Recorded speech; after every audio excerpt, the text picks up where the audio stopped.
ನಮಸ್ಕಾರ ವೀಕ್ಷಕರೇ, ಸವಾಲ್ ಟಿವಿಗೆ ಸ್ವಾಗತ. ನಾನು ಶ್ರುತಿ. ಇಂದಿನ ನಮ್ಮ ಧಾರ್ಮಿಕ ವಿಷಯ ಕಂಕಣ ದಾರ. ಹಿಂದೂ ಸಂಪ್ರದಾಯದಲ್ಲಿ ಕಂಕಣ ದಾರ ಧರಿಸುವುದು ಶುಭ ಕಾರ್ಯಗಳು, ವ್ರತ ಮತ್ತು ವಿವಾಹಗಳಲ್ಲಿ ಅತ್ಯಂತ ಪವಿತ್ರವೆಂದು ಪರಿಗಣಿಸಲಾಗಿದೆ. ಇದು ಸಂಕಲ್ಪದ ಬದ್ಧತೆ, ರಕ್ಷಣೆ, ಏಕಾಗ್ರತೆ ಮತ್ತು ದೈವಿಕ ಆಶೀರ್ವಾದದ ಸಂಕೇತವಾಗಿದೆ. ಇದು ದುಷ್ಟಶಕ್ತಿಗಳಿಂದ ರಕ್ಷಣೆ ನೀಡಿ ಮನಸ್ಸಿನ ಶಾಂತಿ ಹಾಗೂ ದೇಹದ ಶುದ್ಧತೆಯನ್ನು ಕಾಪಾಡುತ್ತದೆ ಎಂದು ನಂಬಲಾಗಿದೆ.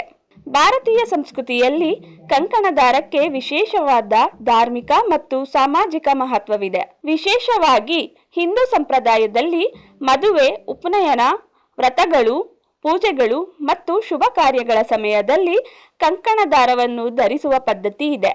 ಇದು ಶುಭ ಸಂಕೇತವಾಗಿ ಹಾಗೂ ದೇವರ ಆಶೀರ್ವಾದದ ಚಿಹ್ನೆಯಾಗಿ ಪರಿಗಣಿಸಲಾಗುತ್ತದೆ. ಕಂಕಣ ದಾರವನ್ನು ಸಾಮಾನ್ಯವಾಗಿ ಹಳದಿ ಅಥವಾ ಕೆಂಪು ಬಣ್ಣದ ದಾರದಿಂದ ತಯಾರಿಸಲಾಗುತ್ತದೆ. ಈ ಬಣ್ಣಗಳು ಮಂಗಳ, ಶಕ್ತಿ ಮತ್ತು ಪವಿತ್ರತೆಯನ್ನು ಸೂಚಿಸುತ್ತದೆ. ಪೂಜೆಯ ಸಮಯದಲ್ಲಿ ಮಂತ್ರೋಚ್ಚಾರಣೆಯೊಂದಿಗೆ ದಾರವನ್ನು ಕೈಗೆ ಕಟ್ಟಲಾಗುತ್ತದೆ. ಇದರಿಂದ ಆ ವ್ಯಕ್ತಿಗೆ ದೇವರ ಕೃಪೆ ದೊರೆಯುತ್ತದೆ ಎಂಬ ನಂಬಿಕೆ ಇದೆ. ಕಂಕಣ ದಾರ ಧರಿಸುವುದು ಮನಸ್ಸಿಗೆ ಶಾಂತಿ, ಆತ್ಮವಿಶ್ವಾಸ ಮತ್ತು ಧೈರ್ಯವನ್ನು ನೀಡುತ್ತದೆ ಎಂದು ಶಾಸ್ತ್ರಗಳು ಹೇಳುತ್ತವೆ. ಮದುವೆ ಸಂಸ್ಕಾರದಲ್ಲಿ ಕಂಕಣ ದಾರಕ್ಕೆ ವಿಶೇಷ ಸ್ಥಾನವಿದೆ. ಮದುವೆಗೆ ಮುನ್ನ ವಧುವರರು ಕಂಕಣ ದಾರವನ್ನು ಕೈಗೆ ಕಟ್ಟಿಕೊಳ್ಳುತ್ತಾರೆ. ಇದು ಅವರ ಜೀವನದಲ್ಲಿ ಶುಭಾರಂಭ, ಬಂಧನ ಮತ್ತು ಪರಸ್ಪರ ನಂಬಿಕೆಯನ್ನು ಸೂಚಿಸುತ್ತದೆ. ಉಪನಯನ ಸಂಸ್ಕಾರದಲ್ಲಿಯೂ ಕಂಕಣ ದಾರವು ಶಿಸ್ತು, ಜವಾಬ್ದಾರಿ ಮತ್ತು ಧಾರ್ಮಿಕ ಜೀವನದ ಆರಂಭದ ಸಂಕೇತವಾಗಿರುತ್ತದೆ.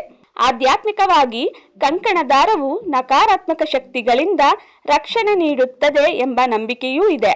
ಇದು ದೇಹ ಮತ್ತು ಮನಸ್ಸನ್ನು ಶುದ್ಧವಾಗಿರಿಸಲು ಸಹಾಯ ಮಾಡುತ್ತದೆ ಎಂದು ಹಿರಿಯರು ನಂಬುತ್ತಾರೆ. ಈ ಕಾರಣದಿಂದ ಅನೇಕರು ಪೂಜೆಯ ನಂತರ ಕಂಕಣ ದಾರವನ್ನು ಕೆಲವು ದಿನಗಳವರೆಗೆ ಕೈಯಲ್ಲಿ ಇಟ್ಟುಕೊಳ್ಳುತ್ತಾರೆ.